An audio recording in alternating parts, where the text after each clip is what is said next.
Direction à présent Saint-Quentin où les méninges ont chauffé hier soir. La troisième nuit des échecs s'est tenue au Palais Fervaques. 4 grands maîtres et 4 championnes ont affronté le public lors de parties en simultané. Un moyen de démocratiser la discipline dans une ambiance, vous allez le voir, très détendue. Annie Zavard avec Aurélien Barège.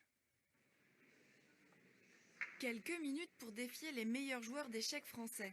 Près de 200 personnes sont venues au palais de Fervaques pour affronter leurs idoles, 4 grands maîtres et 4 championnes reconnues.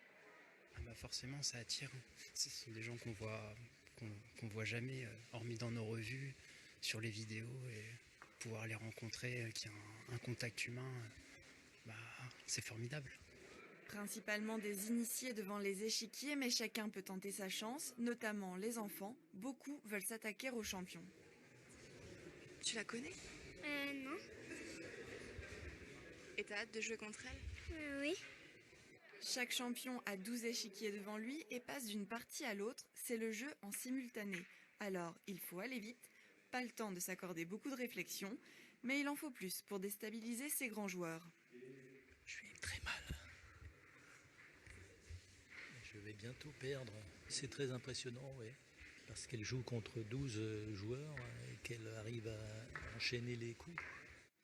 Des vraies championnes qui, après une journée de compétition, trouvent dans cet événement un moyen de décompresser. J'aimerais bien donner une bonne vision des échecs, pourquoi pas. Et sinon, je trouve que c'est plutôt marrant en fait. J'aime bien ça.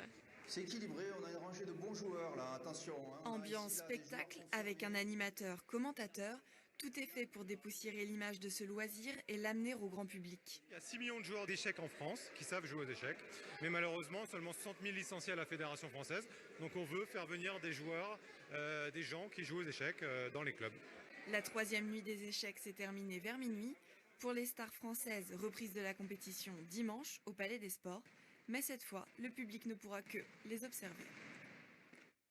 Une idée de sortie.